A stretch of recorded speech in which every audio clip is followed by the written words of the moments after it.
好，各位大家好，又去到Dickson Biology啦。今日為大家分享嘅就係呢一個嘅2024年嘅第10條啦。咁2024年第10條咧，呢條題目咧就係真係出得好好。咁啊，當中入邊其實咧，Dickson咧，當我睇呢條題目嗰時候咧，其實咧我就即刻飛咗去嘅。個原因就係因為咧，其實真係要諗一諗當中入邊嗰個嘅出題嗰個諗法係啲乜嘅。咁呢條題目點解會出得咁好咧？咁樣原因首要嘅第一樣嘢，佢針對個花粉粒去出花粉粒，咁落到去放喺嗰個人工培養入邊48小時，然後喺個光學顯微鏡入邊觀察到個外觀個 phenotype。咁啊，當中入邊 A 嗰個咧就會長出花粉管啦，咁 B 嗰個就冇花粉管啦。咁而家條題目咧，佢就問你啲咩咧咁樣？嗱 A 題咧，大家要留意嘅。4分入邊攞1.22分嘅 ，OK， 咁落到去咧，其實哇4分題攞得個1分，其實落到去我要攞到 level 4或以上嘅話，咁起碼你要攞1半個分數啊嘛 ，OK， 咁佢就話啦，首先第一樣嘢，如果每種嘅花粉粒係相同，咁啊控制變項一樣啦，咁已知道呢一個嘅構造 X 咧係由單一基因控制嘅 ，OK， 咁我當係大階 T 啦 ，OK， 咁啊方便理解啊。咁落到去有嘅咪大階 T， 冇嘅咪細階 T 咯。咁落到去成件數簡單啦。咁啊推斷兩對花粉粒親代植物嘅基因型個 genotype。好啦，首要嘅第一樣嘢，有一個隱藏嘅資料，大家你真係要有嘅。第一樣嘢，如果你做呢個題目嗰時候，你唔知道花粉粒係單倍體嘅話咧，其實基本上下邊唔使做嘅。OK， 所以第一樣嘢大家都要留意嘅，其實每朵呢棵植物去行減數細胞分裂 ，OK， 然後產生個單倍體，所以淨係能夠攜帶一組嘅染色體 ，OK， 最關鍵係單倍體先。咁 A 構造由A 嗰粒花粉粒有構造 X 嘅，咁即係佢能夠表達到呢個性狀出嚟。B 冇呢個構造。即係佢嗰個嘅等位基因，即係細階 T 啦，我唔知大家要細階 T 啦。OK， 總之淨係得一個英文字母嘅啫，就係表達呢個性狀嘅等位基因。而當中入邊，如果我要產生嗰個花粉粒嘅話，首先第一樣嘢梗係呢一個二倍體噶嘛，二倍體，然後產生個單倍體噶嘛。所以如果我要產生兩類嘅花粉粒嘅話，咁即係簡單嚟講，我有兩個等位基因，所以佢係一個 heterozygous 集合子啊 ，OK， 好啦，咁啊希望同學你理解到Dickson嘅推論，成件事個關鍵位喺邊度咧？成個嘅關鍵位就係一定係減數細胞分裂單倍體，原本嗰棵植物係二倍體，而當中入邊下邊嘅思路就係一句一句咁褪出嚟 ，OK， 點樣褪咧？第一樣嘢單倍體。即係我當係大階 T 或者細階 T， 我當大階 T 啦 ，OK。但係喺呢個層面入邊，我唔知道邊個係顯性，邊個係隱性啊 ，OK。所以當中入邊咧，我當係得一個英文字母嘅話，有咪表達嗰個性狀，轉錄同轉譯咯，所以就叫做有表達。冇嘅話都有表達，但係有表達冇嗰個構造。所以如果我褪翻轉頭係一個二倍體嘅話，得唔得 ？OK， 係一個 diploid嘅話，咁當中入邊就有兩個等位基因。所以我就能夠推動原本嗰個父母就係呢一個 heterozygous 集合型啦。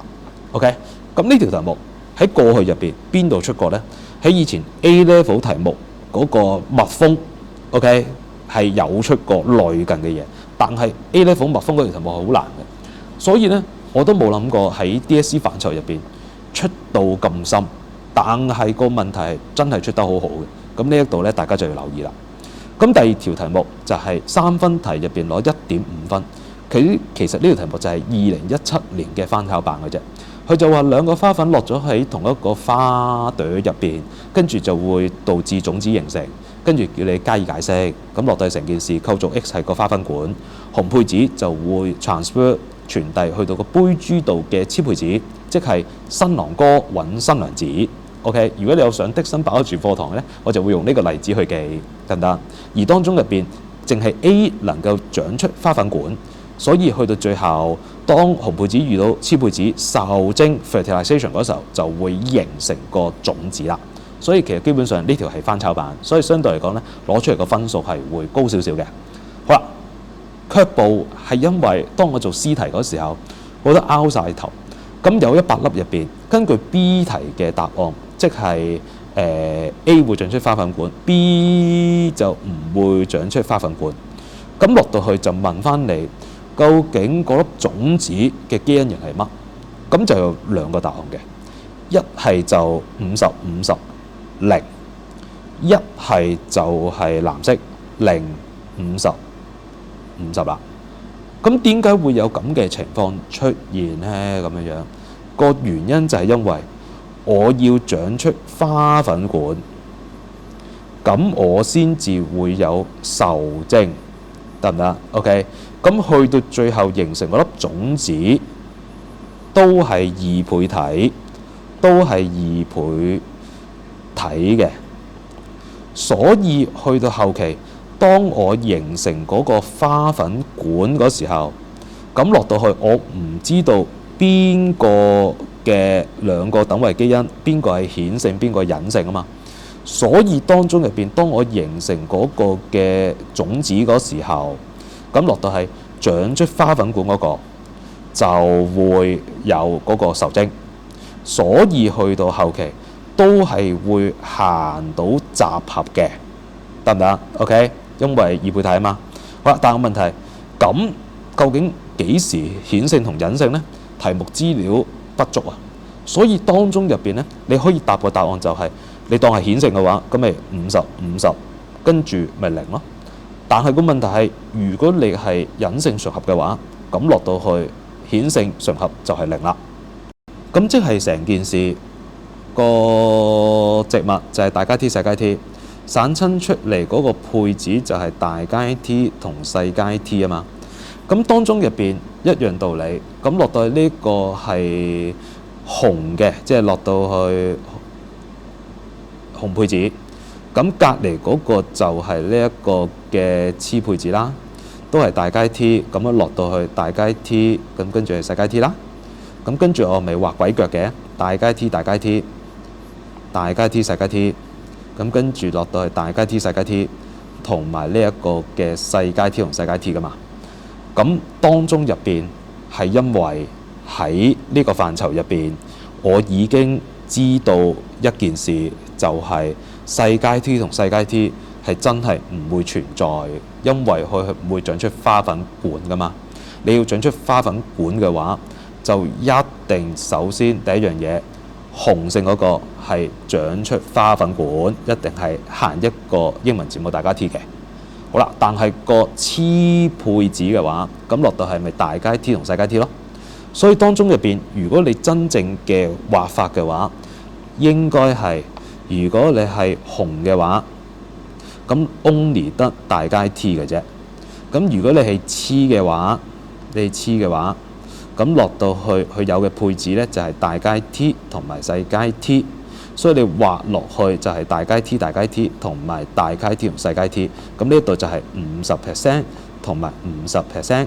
OK， 所以個答案你就會見到點解係50啦。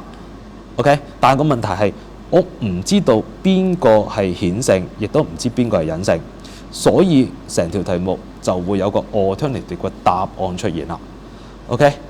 所以希望你聽完我今日嘅講解之後，咁你會掌握到其實落到去個答案嘅由來係點樣嚟，而當中入邊Dickson Biology入邊，其實當中入邊都有接受過呢一個 A Level 入邊嘅教學嘅部分，所以當我講解呢條題目嗰時候，你都會見到嗰個思路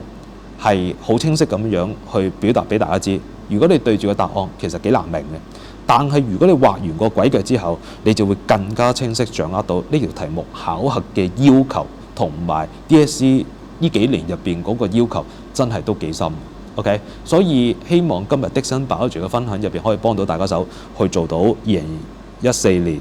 B 嘅第10題 ，OK。如果你中意呢段片嘅話咧，都希望可以點個讚，分享俾有需要嘅同學去睇睇究竟 DSE 把握嘅要求